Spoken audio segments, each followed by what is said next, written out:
কবর হচ্ছে মানুষের আসল জায়গা, মানে প্রথম সূচনাই শুরু হবে কবর থেকে। আল্লাহ বলেন ওয়ালাকাদ যারানা লিজাহান্নামা কাসীরাম মিনাল জিন্নি ওয়াল ইনসি লাহুম কুলুবুন লা ইয়াফকাহুনা বিহা ওয়া লাহুম আ'য়ুনুন লা ইউবসিরুনা বিহা। আমি তাকে চক্ষু দিয়েছি, সেই চক্ষু দ্বারা সে আমাকে দেখে না, আমার কোরআনের আয়াতগুলি দেখে না। সে যদি আমার কোরআন পড়তো, জানতো আমি আল্লাহ তাকে কেন পৃথিবীতে প্রেরণ করেছি। সে দেখতো যে এই পৃথিবী ক্ষণস্থায়ী, অবশ্যই কবরে যাওয়া লাগবে। কুল্লু নাফসিন যায়িকাতুল মাউত। আল্লাহু আকবার। সে জানতো অবশ্যই তাকে কবরে মৃত্যুর স্বাদ তাকে গ্রহণ করতে হবে। তো মৃত্যুর স্বাদ গ্রহণ করলে কি হবে?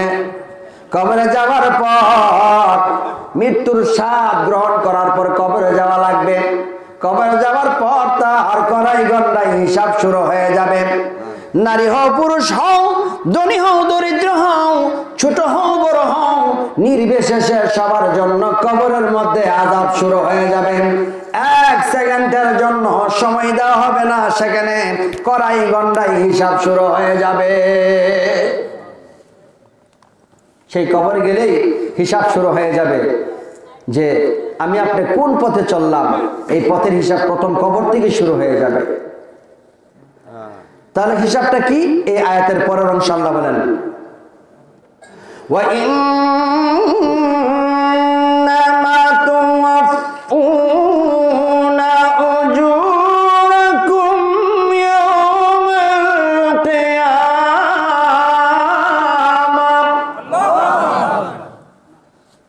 কি? মৃত্যুর পরে ওয়া ইন্নামা, কবর যাওয়ার পরে তার আযাব শুরু হয়ে যাবে। এবং তুওয়াফফুনা উজুরাকুম ইয়াওমাল কিয়ামাহ, মানে কিয়ামত পর্যন্ত তার কবরে প্রতিদান দেওয়া শুরু হবে। কি প্রতিদান? অর্থাৎ জন্ম থেকে মৃত্যু পর্যন্ত যা যা করেছে তার প্রতিদান কড়াই গন্ডায় দেওয়া শুরু হবে। সেখানে বাঁচার জন্য আমরা তখন কি বলবো? নবীজি হাদিসে বলেছেন, বাঁচার জন্য বলবো, ওগো আল্লাহর ফেরেশতা, একবার আমাকে দুনিয়ায় যাইতে দাও। ওগো আল্লাহর ফেরেশতা, একবার দুনিয়াতে যাইতে দাও। নবীজি বললেন, আমাকে একটা ভেড়া বানায়া, বকরি বানায়া পৃথিবীতে পাঠায়া দাও, গরু বানায়া পাঠায়া দাও। তুমি যদি আমাকে গরু বানায়া পাঠায়া দাও, আমি পৃথিবীর বুকে যাইয়া তোমার ইবাদত করব। আমি তোমার ইবাদতের জন্য সর্বক্ষণিক কাজ করব। আল্লাহর ফেরেশতারা বলবে, হাকিম লড়ে, হুকুম লড়ে না। আমার আল্লাহ এমন হাকিম, হাকিমও লড়ে না, হুকুমও লড়ে না। তিনি হলেন আহকামুল হাকিমিন, সর্বশ্রেষ্ঠ হাকিম। আমার আল্লাহ হুকুম করেছে তোমার মৃত্যু হবে, হয়েছে। কবর হবে, হয়েছে। তোমার জীবনের যত বিচার আছে সব আজকে কবরে হবে। আমার আজকে কিছু করার মতো ক্ষমতা নাই। আল্লাহু আকবার। একদিন মাটির ভিতরে হবে ঘর রে মন আমার, কেন বাঁধো দালান ঘর। নিজের দেহটাই তো একটা ঘর। এই ঘরের ভিতরে, কবরের ভিতরে তো আত্মাটা রয়েছে। বুজুর্গানে দিন যে বলে মৃত্যুর আগে মরো, মানে কি? নিজের ঘরটা, এই দেহটা যে একটা কবর, এই কবরের ভিতরে আত্মাটা থাকা অবস্থায় এই হাত দ্বারা কাউকে আমি আঘাত করবো না। কবরে গেলে যেমন মানুষ কেউ মারতে পারে না, গালি দিতে পারে না, কোনো অন্যায় করতে পারে না, এমন ভাবে নিজের দেহের ভিতরে আত্মা থাকা অবস্থায় যখন আপনি কবরে থাকার অবস্থার মতো কোনো মানুষের ক্ষতি করবেন না, ঠিক ওই অবস্থায় যেতে পারলে মৃত্যুর আগে মৃত্যু হবে। চিৎকার মেরে বলেন আল্লাহু আকবার। বন্ধুরা আমার, শরীয়তে আসেন আবার, কবরে যাওয়ার পর সর্বপ্রথম একজন ফেরেশতা আসবে। কয়জন? কথা বলে না। কবরস্থানে ওয়াজ করি বাবা। কবরে যাওয়ার পর একজন ফেরেশতা আসবে। কয়জন? যে ফেরেশতা সম্পর্কে আল্লাহর নবীজি বলেছেন তার চক্ষুগুলি হবে নীল চক্ষু বিশিষ্ট, নীল। এই ফেরেশতা কবরে আইসা কবরবাসীকে ডাক দিয়া বলবে, রে কবরবাসী উঠো। তো কবরবাসী আমরা তখন কবরে আমরা যারা আছি এখনো মারা যাই নাই, আমরা কবরে গেলে আমরা উঠে বসবো। একটু অনুভব করেন, কল্পনা করেন যে আমি কবরে আছি, এখন উঠে বসছি। বসার পর ফেরেশতারা প্রথম বলবে, এরে আল্লাহর বান্দা শোনো রে, এই পৃথিবীতে যখন তুমি ছিলে কত নাজ নিয়ামত খেয়েছো, কত কিছু করেছো, তোমার জীবনের যত ভালো ভালো দিক রয়েছে আজকে তুমি আমাকে লিখে দাও, এবং তোমার জীবনের যত খারাপ দিক আছে এগুলিও লিখে দাও। তখন আমরা কবরে কি বলবো, যে সবেমাত্র কবরে আসছি, আমি কেমন করে লিখবো, আমার কাছে তো কাগজে নেই, কলমও নাই। এই কথা বললে ফেরেশতা তখন আমাদেরকে বলবে, হাদিস শরীফের কথা, ফেরেশতা তখন বলবে, আজকে তোমার কাছে কাগজও নাই, কলমও নাই, তো তোমার তো কাফনের কাপড় আছে, এই কাফনের কাপড়ের মধ্যে আজকে তোমার জীবনের আমল নামাটা লিখে দাও। আমি কেমন করে লিখবো, আমার কাছে কলম নাই। তো কলম নাই কি হয়েছে রে আল্লাহর বান্দা, আজকে তোমার মুখের ভিতরে তোমার আঙ্গুলটা ঢোকাও, এই আঙ্গুল ঢুকাইয়া মুখের ভিতরে থেকে লালা বের করিয়া তোমার বয়স যদি 100 বছর হয়, এক একটা বছরের মধ্যে 365টা দিন, এমন ভাবে 365 দিনের মধ্যে ঘন্টা রয়েছে 24টা ঘন্টা। 24টা ঘন্টার মধ্যে কত শত শত মিনিট রয়েছে, প্রতি মিনিটে মিনিটে যা যা করেছ আজকে কড়াই গন্ডায় তোমার কাপড়ের মধ্যে লিখে দাও। আল্লাহু আকবার। আমি লিখবো না, আজকে আমি ভালো কিছু লিখবো, আমার জীবনের অন্যায়গুলি আমি লিখবো না, আমি যে মিথ্যা বলতাম এটা লিখবো না, আমি যে চুরি করেছি সেটা লিখবো না, আমি যে গীবত করেছি সেটা লিখবো না, আমি যে হারাম করেছি আমি সেটা লিখবো না, আমি যে মানুষের মাথায় বাড়ি দিয়েছি সেইটা লিখবো না, আমি যে অন্যের জমি চুর করে দখল করেছি সেইটা লিখবো না, আমি যে আরেকজনের বাড়ির সীমানার মধ্যে আমার ঘর তুলিয়া ঘরের সালের পানি তার বাড়িতে ফেলাইছি আমি এটা সেইটা লিখবো না, আমি তাকে বোকা বানাইয়া তার জায়গা দখল করিয়া তার জায়গার মধ্যে আমি অর্ধেক ঘর তুলে রাখছি, আজকে আমি এই কথা লিখবো না। আল্লাহর ফেরেশতা বুঝবেন আমি লিখবো না। নিয়ত করিয়া যখন মুখের ভিতরে আঙ্গুল দিয়া লেখা শুরু করবে, লেখা শুরু করতে দেরি হবে গো, সেই আঙ্গুল সেদিন আমার আপনার কথা শুনবে না।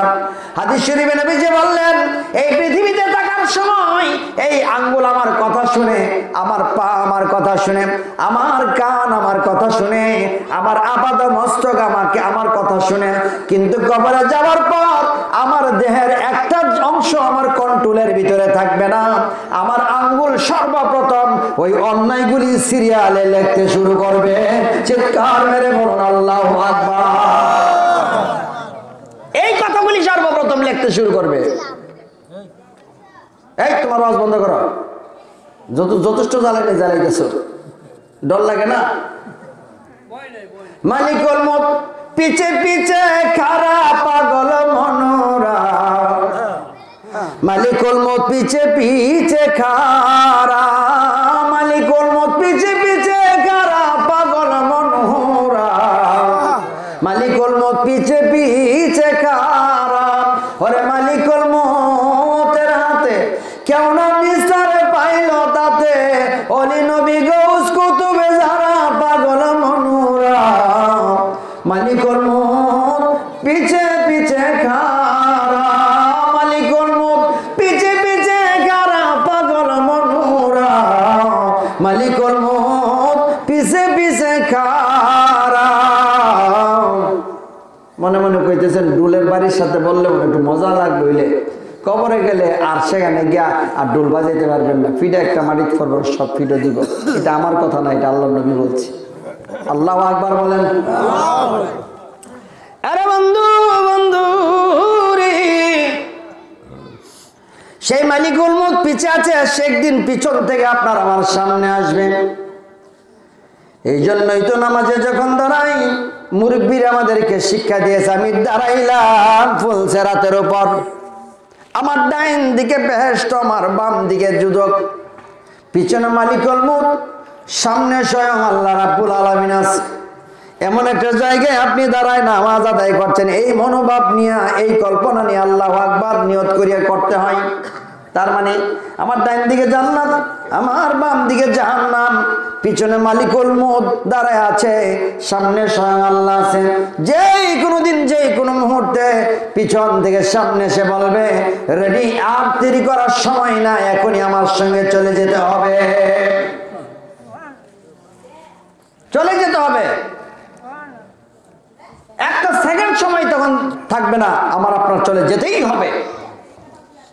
সবাই গিয়েছে, আমি আপনি কেন যাব না? যাওয়ার আগে কেন আমরা বেখেয়াল হয়ে দুনিয়াদার হয়ে থাকবো? আন্দাজ করে চলি কেন? কেন নিজের কল্পনায় চলি? কেন নিজের ভিতরের কল্পনায় বলে যে এইভাবে চললে ভালো হয়, ওইভাবে চললে ভালো হয়, ওইভাবে চললে ভালো, অমুকে অমুক ভাবে চলে, তুমুকে তুমুক ভাবে চলে, তুমি এইভাবে চলো? কেন তোমার কাছে কোরআন নেই, তোমার কাছে হাদিস নেই, বিধান নেই? সেই বিধান অনুযায়ী দেখো আল্লাহ বলেছেন হাশরের ময়দানে কারাই গণনায় হিসাব হবে। ওয়া মান ইয়ামাল মিসকালা যাররাতিন খায়রান ইয়ারা ওয়া মান ইয়ামাল মিসকালা যাররাতিন শাররান ইয়ারা। যদি বিন্দু পরিমাণ অন্যায় করে থাকো, আল্লাহ পাক হাশরের মাঠে এটা তোমাকে দেখাবে। এটা আল্লাহর কথা। আল্লাহ বলেছেন যদি বিন্দু পরিমাণ ভালো কাজ করে থাকো, সেটাও সেদিন দেখানো হবে। সুতরাং এখানে নিজের থেকে আলাদা কোনো কল্পনা চিন্তা করার কোনো অবকাশ নেই, যেতেই হবে সেখানে, এই বিচার হবেই। বন্ধুগণ আমার, এবার কবরের ভিতরে যাওয়ার পর ওই যে ফেরেশতা আমার জীবনের সব লিখে দেওয়ার পর, এই ফেরেশতা তখন এই কাগজ থেকে বাস করে নেবে। নিজের জীবনের ভিতরে যদি নামাজ থাকে রে, হক হালাল ভাবে চলার মতো থাকে, তখন ফেরেশতা যেই কথাটা বলবে, মিশকাত শরীফে আজলামুল আযাব কবর অধ্যায়ের মধ্যে হাদিসটা রয়েছে, নাম কানা উম্মতি উরসিলনাতি লা ইউআকিজুহু ইল্লা আহাব্বা আহলি ইলাইহি। ঘুমিয়ে যাও, ওই বধূর মতো ঘুমিয়ে যাও, যেই বধূকে তার স্বামী বাসর ঘরে ডাক দিলে জাগবে, আর কেউ জাগাইতে পারে না। আল্লাহর বান্দারে, ওইরকম ভাবে তুমি ঘুমিয়ে যাও। তোমার ঘুম কোন দিন ভাঙবে? যেদিন কিয়ামত শুরু হয়ে যাবে, সেদিন ঘুম ভাঙবে। তার আগ পর্যন্ত তুমি আল্লাহর হুকুমে এমন ভাবে ঘুমায় থাকবে। আল্লাহু আকবার। এইভাবে ঘুমায় থাকবে।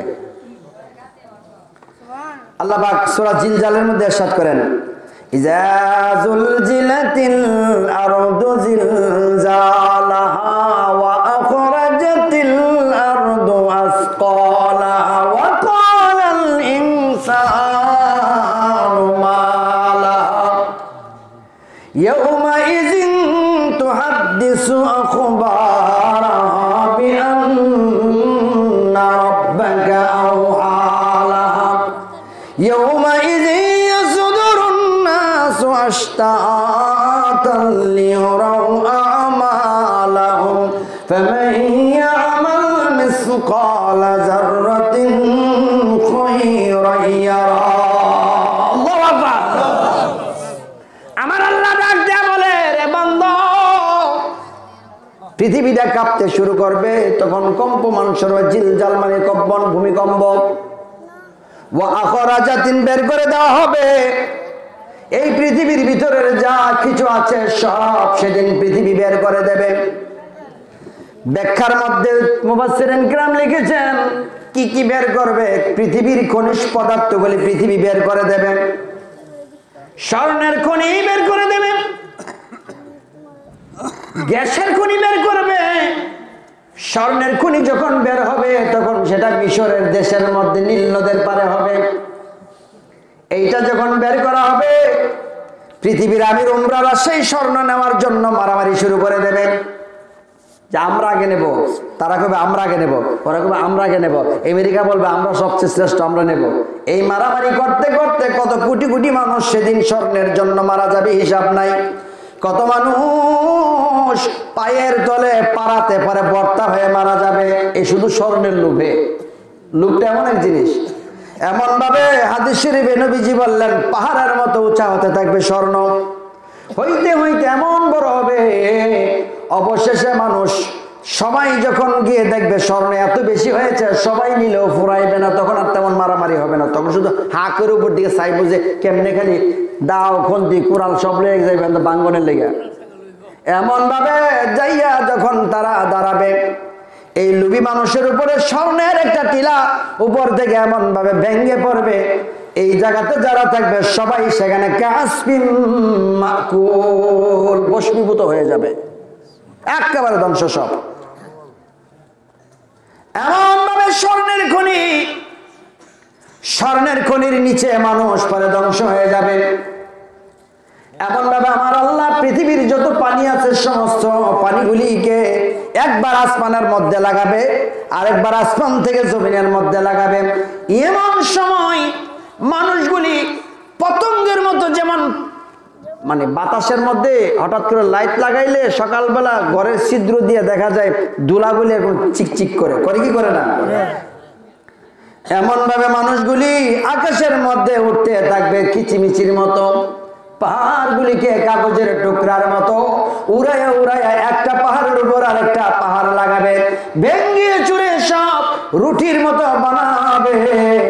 এমন সময় পৃথিবীর ভিতরের যে মানুষগুলি মারা গিয়েছিল, কবরে ছিল, যারা ওই যে আমার আল্লাহ বলেছেন, আল্লাহর নবী বলেছেন, নামখান উম্মতি ওয়া রাসূলুল্লাহি লা ইউআকিযু ইল্লা আব্বা আলাইহি, ঘুমিয়ে পড়ো ওই বধুর মতো, যেই বধুকে তার আপনজন ছাড়া আর জাগাতে পারে না। ইমানদার বান্দার সেদিন কিয়ামতের দিন ঘুম ভাঙবে আর বলবে, এত কেন হইচই হচ্ছে, কেবলমাত্র একটু ঘুমাইছিলাম, ডিস্টার্ব করা হচ্ছে। ফেরেশতারা ডাক দিয়ে বলবে, রে আল্লাহর বান্দা শোনো, তুমি বলেছ তুমি সবে মাত্র ঘুমাইছো, কিন্তু তুমি জানোনি তুমি যে আল্লাহর একজন প্রিয় পাত্র ছিলে, তুমি যে 5 ওয়াক্ত নামাজ জামাতের সহিত আদায় করেছিলে, তুমি যে তোমার হক সবসময় সঠিকভাবে আত্মীয় স্বজন পাড়া প্রতিবেশী বিবি ছেলে মেয়ের জন্য সঠিকভাবে পূর্ণ করে গেছো, আর এই পৃথিবীতে থাকার সময় তুমি মিথ্যা কথা বলো নাই, তুমি কোনোদিন অন্যের গীবত করো নাই, তুমি তাহাজ্জুদের নামাজও পড়েছো, সকালবেলা কোরআন শরীফ না পড়ে ঘর থেকে বের হও নাই, আর যখন হাঁটতে চলতে অন্তরের দিকে খেয়াল করে আল্লাহর জিকিরে তুমি মত্ত হয়ে থাকতে। রে আল্লাহর বান্দা, এই জন্য আমার আল্লাহ তুমি আল্লাহর বন্ধু হয়েছো। আমার আল্লাহ কয় না না না, সে আমার বন্ধু হয় নাই, সে এমন ভাবে আমার ইবাদত বন্দেগী করেছে, আমি আল্লাহ স্বয়ং তার বন্ধু হয়ে গেলাম। এই জন্য আমি আল্লাহ আজকে হাসরের মাঠে, এই জন্য আমি আল্লাহ কবরের ভিতরে আজকে আমি ঘুম পাড়াইলাম, এমন ভাবে তাকে ঘুম পাড়াবে। ফেরেশতারা তখন তাকে ডাক দিয়ে বলবে, কিসের তুমি ঘুমাইছিলে? কয় মানে গতকালকে ঘুমাইছো। জানো তুমি কতক্ষণ ঘুমাইছো? কতদিন? এই পৃথিবীতে যেদিন তুমি ঘুমাইছিলে সেদিন থেকে কত কোটি কোটি বছর পার হয়ে গেছে। এতদিন পর্যন্ত আমার আল্লাহর প্রেমের খাতিরে, ভালোবাসার খাতিরে, মহব্বতের খাতিরে তোমাকে ঘুম পাড়ায় রাখছে। লা ইলাহা ইল্লাল্লাহ, লা ইলাহা ইল্লাল্লাহ, পড়িয়ে নূর মুহাম্মদ সাল্লাল্লাহু লা ইলাহা ইল্লাল্লাহ। এবার তারা বলবেন, ওয়া আখরাজাতিল আরদু আসকালাহা ওয়া ক্বালাল ইনসানু মা লাহা। মানুষজন বলবে, এই পৃথিবী তো এটা কাঁপতেছে, কেন কাঁপতেছে? এটা তো কাঁপার কথা ছিল না। আল্লাহ বলে, কেন কাঁপতেছে জানোনি? এটা কাঁপতেছে এই জন্য, আমার আল্লাহ হুকুম করেছে, এই জন্য কিয়ামত হচ্ছে। সেদিন কবর থেকে কবরের বাসিন্দাদেরকে বের করে দেবে। কবরের বাসিন্দারা বের হয়ে যাবে। এই বাসিন্দারা আমেরিকার না, বরং সারা পৃথিবীর আগে যারা গেছে এবং বর্তমান যারা আছে, ভবিষ্যতে যারা আসবে, এই দৌড়ের ভিতরে আপনিও থাকবো, আমিও থাকবো, সবাই দৌড়াবো। জীবিতরা যখন যেমন ভাবে দৌড়াবে, অনেকে ভাবে কিয়ামতের সময় যারা থাকবে তারা কিয়ামতের অংশীদার হবে, আমরা মনে কিয়ামতের অংশীদার হব না। সেদিন এই সূরা জিলজালের ভিতরে আল্লাহ পাক যা বলেন যে সেদিন কবরবাসীদেরকে কবর থেকে বের করে দেওয়া হবে, এবং বের করে দেওয়ার পরে দেখবে সবাই দৌড়তেছে। কি করতেছে? সবাই দৌড়তেছে। পৃথিবীর দক্ষিণ দিক থেকে দৌড়ায় উত্তর দিকে যাচ্ছে। কেন দৌড়াবে? কারণ পৃথিবীর উত্তর দিক থেকে দক্ষিণ দিক থেকে একটা আগুনের কুণ্ডলী আসবে, বিরাট আগুনের কুণ্ডলী। এই বিরাট আগুনের কুণ্ডলী মানুষকে ধাওয়া করতে থাকবে। মানুষ তখন এরকম ভাবে আগুনের কুণ্ডলী দেখা সামনের দিকে দৌড়াতে থাকবে, দৌড়াতে থাকবে। দৌড়াতে দৌড়াতে এক সময় এমন জায়গায় দাঁড়াবে, মানুষ সব দাঁড়াইলে আগুন দাঁড়ায় থাকে, মানুষ দৌড়াইলে আগুনও দৌড়ায়। আগুনের তাপে মানুষের ঘাম ঝরতে ঝরতে শরীরটা শুকিয়ে কাষ্ট হয়ে যাবে। কবরের মানুষদেরকে আবার নতুন করে তাদের দেহটা দিয়া কষ্ট অনুভব করার জন্য বের করে দেবে। এমন ভাবে যারা মদখোর, গাঞ্জাখোর, যারা ইয়াবাখোর, পেনসিডিলখোর, তাদের কোনো বিচার হবে না, তারা জান্নাতে চলে যাবে। কথা বলেন ঠিক কিনা? ঠিক না? ও আচ্ছা, আচ্ছা, মানে এরারও ধরবো। হ্যাঁ, বাঁচার কোনো রাস্তা নাই। গাঞ্জার এরকম টান মারবেন, এরকম ভাবে আসে না অনেকে, দেখবেন যে মুখটাকে সেটটা গেছে গা খাইতে খাইতে। হ্যাঁ, এখন আর গাঞ্জা আর ধরে না, এখন ইয়াবা খাওয়ান লাগে। আগে খাইতে খাইতে দিয়ে হয়ে গেছে গা, অভ্যাস চেঞ্জ হয়ে গেছে গা। সবাই ধরবে, কেউ বাদ দিবে না, সবারই ধরবেন। এবার সবাই সেখানে দৌড়াবে। এই দৌড় থেকে কেউ রেহাই পাবে না। মা দৌড়াবে, বাবা দৌড়াবে, ছেলে মেয়েরা দৌড়াবে। পৃথিবীর ধনাঢ্য মানুষ, কোটিপতি, ট্রাম্প, এরকম ভাবে পৃথিবীর বড় বড় নেতা আছেন। এই নেতারাও সেদিন জনসাধারণের কাতারে দাঁড়ায় তারা দৌড়াবে। কে ট্রাম্প আর কে সেই বড় বড় নেতা, সেখানে কেউ থাকবে না। কে পৃথিবীর সর্বশ্রেষ্ঠ নেতৃত্ব দিত, পৃথিবীর ভিতরে কে সবচেয়ে বড় আলেম ছিল, পৃথিবীর ভিতরে কে সবচেয়ে বেশি ধনাঢ্য ছিল, সেখানে কারো কোনো বাছ বিচার নাই। সবাই সেদিন উলঙ্গ অবস্থায় দৌড়াইতে থাকবে। এই দৌড় থামবে না। আমার আল্লাহ সেখান থেকে দৌড়ের ভিতরে দুইটা ফায়সালা করে দেবেন। যারা পরিমাণ ইমান যার ভিতরে আছে রে, এদেরকে আলাদা করে দিবে। যারা পরিমাণ ইমান যার নাই, তাদেরকে আলাদা করে দেবেন। এমন ভাবে দুইটা যখন গ্রুপ হয়ে যাবে, যারা বেঈমান, মুশরিক, কাফের, বেদিন, বেনামাজি, বেআমলদার, দুনিয়াদার, তাদেরকে এক জায়গায় করে এখান থেকে আবার শাস্তি দেওয়া শুরু হয়ে যাবে। আর যারা কবরের ভিতরে প্রথম যাবে, সেখানে তো যারা জাহান্নামী, তাদেরকে কবর থেকে তো জাহান্নামের শাস্তি দিবেই। কবরের ভিতরে জাহান্নামের শাস্তি তারা পাইতেই থাকবে। এই জন্য নবীজি বলছেন, কোন কোন মানুষের কবর হবে জান্নাতের টুকরা, আবার কোন কোন মানুষের কবর হবে জাহান্নামের টুকরা। কবরটাকে মনে হবে তার জান্নাত, আবার কবরটাকে মনে হবে জান্নাত। যারা কবরটাকে জান্নাত হিসাবে পাবে, তাদের সম্পর্কে বলা হয়েছে তারা কবরের ভিতরে রিজিক পাবে, তারা সেখানে নামাজও আদায় করবে। সুবহানাল্লাহ বলবেন না? রাসূল পাক সাল্লাল্লাহু আলাইহি সাল্লাম যেদিন মেরাজে যাচ্ছিলেন, হযরত মুসা আলাইহিস সালামকে কোন অবস্থায় পেয়েছিলেন? তিনি নামাজ পড়তেছেন। তো কবরের ভিতরে গেলে তো আর কোনো শরীয়ত নাই। তথাপিও দুনিয়াতে যারা নামাজ আদায় করে, কিয়ামত পর্যন্ত কবরে নামাজ আদায় করতে থাকবে। তো আল্লাহ জিজ্ঞাসা করবে, রে বান্দা, দুনিয়াতে নামাজ তোর উপরে ফরজ ছিল, সেই নামাজ শেষ, তখন আদায় করলি, তো এখানে কেন তুমি নামাজ আর আদায় করছো? তো এখন তো নামাজের দরকার ছিল না। দুনিয়াতে তোমার রাজি খুশি করার জন্য আমি নামাজ আদায় করেছি, আর কবরের ভিতরে নামাজ আদায় করেছি তোমার সঙ্গে প্রেম এবং মহব্বত পয়দা করার জন্য। চিৎকার মেরে বলেন আল্লাহু আকবার। আর জোরে বলেন ইয়া রাসূলুল্লাহ, ইয়া রাসূলুল্লাহ, ইয়া হাবিবাল্লাহ, ইয়া রাসূলুল্লাহ, ইয়া হাবিবাল্লাহ। শুনেছি হাদিসে, দেখিলে আপনাকে জীবনের গুনাহ জড়িয়া পড়ে, দিও গো দেখো দয়া করিয়া, ইয়া রাসূলুল্লাহ।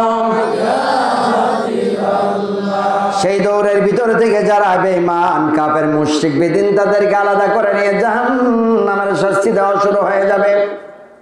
আর যে সমস্ত মানুষ জান্নাতি, যারা নামাজি পরহেজগার ইমানদার, তাদেরকে আলাদা করে নেবে। এই আলাদা করার পর তাদের এখান থেকে আমার আল্লাহ তাদেরকে উঠাই নিয়ে চলে যাবেন।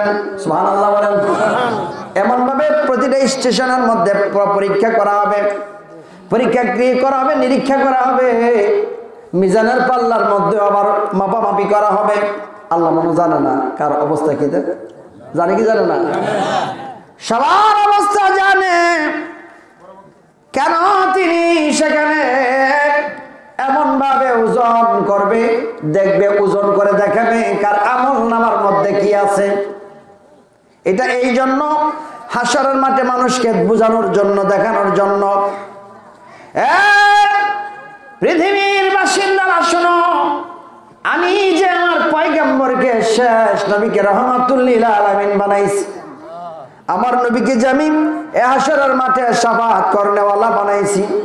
উতিতু খামসান লাম ইউতাহুন্না আহাদুন ক্বাবলি ওয়া নুসিরতু বিররাবি ওয়া মাসিরাতুশ শাহরি ওয়া জুইলাত ইলাল আরদি মাসজিদান ওয়া তুহুরান ফাআইয়ুমা রাজুলিন মিন উম্মতি আদরাকাতুস সালাত ফালইউসাল্লি ওয়া লাম তুহাল্লি আহাদুন ক্বাবলি ওয়া উতিতুশ শাফাআতা ওয়া কানা আন-নাবিয়্যু ওয়াসালা কওমি খাসসাতান বুইসু আলান নাসি আম্মাতান রাওয়াহুল বুখারী। নবী বলেন, 5টা জিনিস আমাকে দিয়েছে, বিস্তারিত বলবো না, এগুলি শানে রিসালাতের সময় বলবো ইনশাআল্লাহ, অন্য সময়। একটা কথা, পঞ্চম নাম্বার 5টা জিনিস আল্লাহ দিয়েছে, তার মধ্যে একটা জিনিস উতিতুশ শাফাআতা, আল্লাহ পাক আমাকে শাফাত করার অধিকার দিয়েছেন। সুবহানাল্লাহ বলবেন। তা এখন একটা প্রশ্ন আসতে পারে, তা আল্লাহ পাক নবীকে শাফাত করার অধিকার দিয়েছেন, কোন উম্মতকে শাফাত করার অধিকার দিয়েছেন? কোন উম্মত? যে উম্মত চুরি করে, ডাকাতি করে, মিথ্যা কথা বলে, নামাজ ছেড়ে দেয়, সেই উম্মতকে? আর উম্মত পাওয়া গেছে না। আমার নবীর আদর্শ যার অন্তরে লালন করেছে, পদে পদে সুন্নত গুলি পালন করেছে, একটা সুন্নত সে ছাড়তে চেষ্টা করে নাই, ভুল ক্রমে একটা ভুল করে নাই। ওই উম্মতদেরকে সেদিন আমার নবী শাফাত করবে। এখন তুমি কি করবা? শুধু খাইবা, গোশু খাইবা, জিনা করবা, পরের বাড়ির মহিলার দিকে অপলকের কম বড় বড় করে তাকাইবা, আর আমার নবী তোমার জন্য শাফাত করবে। শাফাত মামুর বাড়ির কলা মামানি সিলাই সিলাই দিবে, তুমি রাক্ষসের মতন খাইবা। অসম্ভব।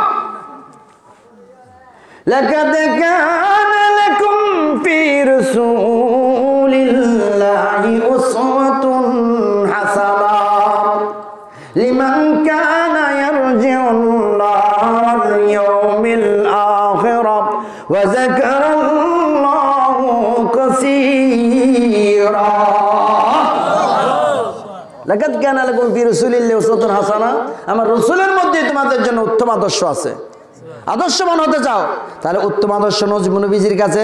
নবী গো, আপনার কাছে নাকি উত্তম আদর্শ আছে গো নবী? কি আদর্শ আপনার আছে? আমি তো নামাজ পড়ি, সুবহানাল্লাহ, আমি তো রোজা রাখি, আমি নবী হজ শিক্ষা দিয়েছি, নিজে হজ করি, আমি নবী নিজে কোরআন পড়ি, আমি তোমাদেরকে কোরআন শিক্ষা দিয়েছি, আমি জীবনে কোনোদিন মিথ্যা কথা বলি নাই, আমি নবী জীবনে কোনোদিন কোনো মানুষকে আঘাত দেয় নাই, কারো মাথায় আমি বাড়ি দেই নাই, আমি জীবনে কোনোদিন কাউকে ক্ষতি করি নাই, আমি সেরা কাপড় পরিয়া ইসলাম প্রচার করেছি। আমার ঘরে একদিন খাবার থাকলে গো 3 দিন পর্যন্ত খাবার থাকতো না। এরপর আমার আল্লাহ দুজাহানের বাদশা বানাইছে আমাকে, আমি ইচ্ছা করলে সারা পৃথিবীর সমস্ত নিয়ামত পাইতাম, জান্নাত থেকে আমার আল্লাহ আমাকে খাবার পাঠাইতো, আমি খাই নাই। উম্মতদেরকে শিক্ষা দেওয়ার জন্য, উম্মতেরা রে কষ্ট করো, কষ্ট করে নিজের সালবালকা হয়তো উঠে যাবে, তোমার ঘরের ভিতরে হয়তো টাকা থাকবে না, তোমার ঘরের ভিতরে হয়তো পয়সা থাকবে না, তোমার হয়তো দামি কাপড় থাকবে না, তোমার হয়তো দামি কোনো গাড়ি থাকবে না, তোমার কোনো বাড়ি থাকবে না, তবে মনে রেখো রে, তোমার আপন দেহের যে ঘরটা, তার ভিতরে যে আত্মাটা আছে, এইটাকে একটা সুন্দর জায়গায় রাখিও। সেইটা হলো তুমি মিথ্যার চাদর দ্বারা সেটাকে ডাইকো না, তুমি সেইটাকে বুগজ দিয়ে ডাইকো না, তুমি সেটাকে হারাম দিয়ে ডাইকো না, তুমি সেইটাকে নামাজ দিয়ে ডাকবা, তাহাজ্জুদ দিয়ে ডাকবা, জিকির দিয়ে ডাকবা, সেইটাকে তুমি এমন ভাবে লালন করবা। মনে রেখো রে, নবী এই কাজগুলি করেছি, আমি শিক্ষা দিয়েছি কাফের মুশরিক বিদিনদেরকে এইগুলি। আমার শিক্ষায় যারা শিক্ষিত হয়েছে পৃথিবীতে সর্বশ্রেষ্ঠ দ্বারা হয়েছে এবং 10 জনের নাম আশারায়ে মুবাশশারা জান্নাতের সুসংবাদ প্রাপ্ত সাহাবী হিসেবে পৃথিবী থেকে স্বীকৃতি পেয়েছে। আমার আদর্শ তারা লালন করেছে, কিয়ামত পর্যন্ত যতদিন থাকবে তাদের নাম নিশানা স্বর্ণাক্ষরে মানুষের অন্তরের ভিতরে থাকবে। সুতরাং যদি আদর্শবান হতে চাও আমার মতো, আমার সাহাবীদের মতো হও, তবে আমি নবী হাশরের ময়দানে তোমার শাফাআত করব। এত সোজা না, কথা বলো ঠিক কিনা? উচিত কথা যারা কইতে হইব, আন্দাজি করে চলবো। শুধু আমরা মিলাদ পড়বই, আমরা সুন্নি মুসলমান, নবীজিকে আমরা দাঁড়ায় সালাম দিব, নবীজির প্রেম মহব্বত আমাদের অন্তরে যখন আসে আমরা গজল পড়ব। এর অর্থ এই নয় তো যে নামাজ ছাড়াই আমাদেরকে জান্নাত দিয়ে দিবে, অসম্ভব। এর অর্থ এই নয় যে আমি আল্লাহর নাম জপবো না, জিকির করবো না, কোরআন শরীফ ঘরে আছে পড়বো না, এমনিতে আমাকে জান্নাত দিয়ে দিবে, অসম্ভব। জান্নাতে যেতে চায় প্রত্যেকটা মানুষ। যেহেতু আমি আজকে তরিকতের কথা বলছি না, শরীয়তের ওয়াজ শুনতে হবে আগে, বন্ধুগণ আমার। তাহলে জান্নাতে আমরা সবাই যেতে চাই, জান্নাতের কাজ তাহলে করতেই হবে। জান্নাতের কাজটা যদি সঠিকভাবে না কইরা জান্নাতের আশা করা অসম্ভব। গাছ না লাগাইয়া যেমন আপনি ফল আশা করতে পারেন না, ইবাদত বন্দেগী না করে আপনি জান্নাতে যাবেন, এটা অসম্ভব। আমার নবী মসজিদ প্রতিষ্ঠা করেছে খেজুর পাতা দিয়ে সর্বপ্রথম, আর আপনি একটা ঘর বানাইছেন, তার ভিতরে বায়োস্কোপ ফিটিং করছেন, আপনি চায়ের স্টলের ভিতরে বসে সংসদ বসান, আপনি যখন খেলতে যান ক্যারাম বোর্ডের মধ্যে গিয়ে সেখানে সময় কাটান, আজান আপনার কান দিয়ে ঢুকে না। আল্লাহ এই জন্যই তো বলেছেন ওয়ালাহুম আযানুন লা ইয়াসমাউনা বিহা, আমি তাকে কান দিয়েছি, সেই কান দ্বারা আমার কথা শুনলো না। আজান হয়েছে, সে একবারও মসজিদে আসে না। আজান যে হয়েছে সেটাও সে শুনতে পায় না। আবার মাঝে মাঝে অনেক মানুষ বিরক্ত হয়, কি এত লম্বা করে আজান দেওয়া লাগে, এত লম্বা করে আজান দেওয়া লাগে। যারা ইমানদার মুসলমান আমলদার, আজান যত লম্বা হয় তাদের কাছে তাদের ভালোই লাগে, আরো লম্বা করে দেওয়া হয়। কারণ এই বাণী এই পৃথিবীর বাণী নয়, বরং আসমানি বাণী। এই বাণীটা যখন লম্বা করে দেওয়া হয় ইমানদার মানুষের অন্তরে বাজে। মুয়াজ্জিন যখন ফজরের সময় আজান দেয়, আসসালাতু খায়রুম মিনান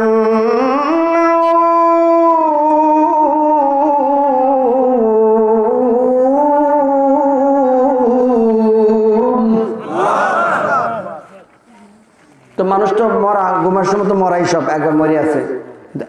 এই শব্দটা বাজার সঙ্গে সঙ্গে যত ঘুমই হোক, যত অচেতনই ঘুম হোক, ইমানদারের কানের মধ্যে এই কথাটা বাজে, আসসালাতু খায়রুম মিনান নাওম, ঘুম হইতে নামাজ উত্তম। আল্লাহু আকবার।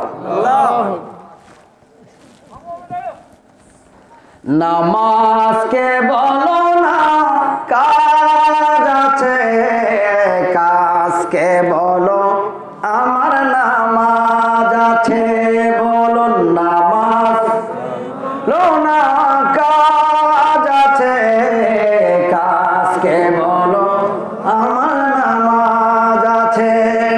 ফজর কাটে ঘুমের ঘরে, জোহর কাজে কাজে, ঠিক কিনা বলেন?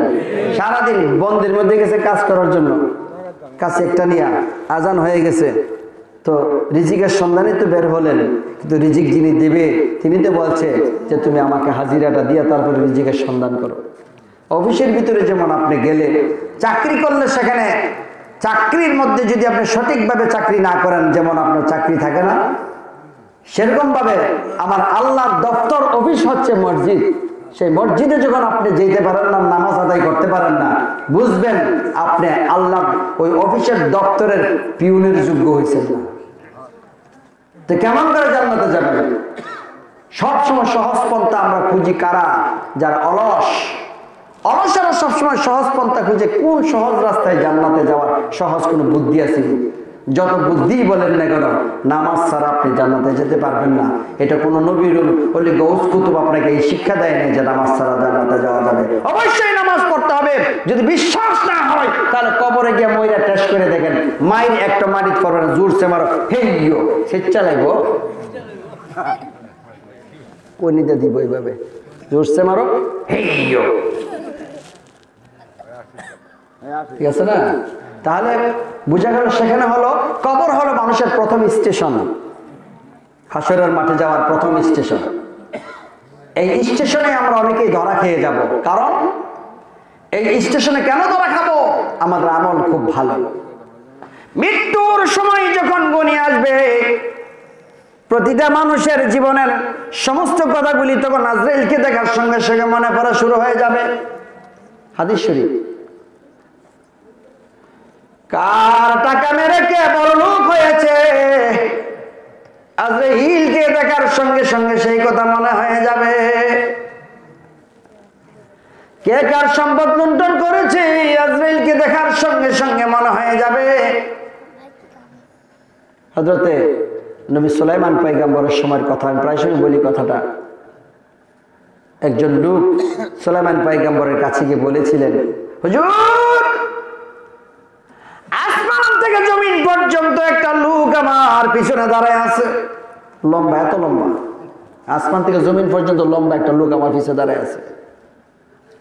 আমার মনে হয় তিনি আর কেউ না, মালাকুল মউত আজরাইল আলাইহিস সালাম। আমার বড় ভয় লাগছে, আমাকে নেওয়ার জন্য আসছে। হুজুর, আমি আজরাইল থেকে বাঁচতে চাই। কিভাবে বাঁচলেন? আপনি যে সিংহাসনটা দিয়ে চলেন না, এটা আমার একটু ধার দেন। নবী সুলাইমান তাকে সেইটা ধার দিয়ে দিলেন। এই ব্যক্তি সেই সিংহাসনের মধ্যে উঠিয়া ডাক দিল, রে সিংহাসন, এমন জায়গায় নিয়ে যাবে যেখানে কোনো মানুষ বসবাস করে না। আল্লাহু আকবার। এমন জায়গায় নিয়ে যা যেখানে কোনো মানুষ বসবাস করে না। হাদিস শরীফে রয়েছে, এই ব্যক্তিকে সেই সিংহাসন নিয়ে গেল আফ্রিকার জঙ্গলার ভিতরে, যে আফ্রিকার জঙ্গলায় কোনো মানুষ নাই, গহীন জঙ্গল, দিনের বেলা, সেখানে অন্ধকার অন্ধকার। সেখানে তারা নামাই দিছে। নামাই দেওয়ার পর সে একটা দীর্ঘ নিঃশ্বাস ছেড়ে বলছে, অনেক কষ্টে আমি আজকে আজরাইল থেকে বাঁচলাম। দীর্ঘ নিঃশ্বাস ফেলে যখন পিছনে হঠাৎ করে তাকায় দেখে ঠিক ওই লোকটা তার কাছে এসে দাঁড়ায় আছে। চোখের পানিগুলি ডালিমের কষের মতো ছাড়ে আর বলে, আজরাইল, সুলাইমান পয়গম্বরের কাছ থেকে সিংহাসন ধার করে আমি এই জঙ্গলায় আসছি। কেমন করে আজকে এই জঙ্গলায় তুমি আমার পিছনে পিছনে এসে দাঁড়াইলা? তোমার কি মায়া দয়া বলতে কোনো কিছু নাই? আজরাইল তখন বলে, আমার আল্লাহ যে চারজন সম্মানিত ফেরেশতা বানাইছেন, জিবরাইল আলাইহিস সালাম, ইসরাফিল আলাইহিস সালাম, মিকাইল, আজরাইল আলাইহিস সালাম, চারজন। এই চারজন ফেরেশতা সম্মানিত সমস্ত ফেরেশতাদের ইমাম। তার মধ্যে আমি আজরাইল একজন ইমাম। আমার আল্লাহ ডাক দিয়া যেদিন আমাকে মৃত্যুর দায়িত্বটা দেয়, সেই দিন বলেছিল, এই মৃত্যুর দায়িত্বটা তোমাকে দিলাম, তুমি গ্রহণ করো।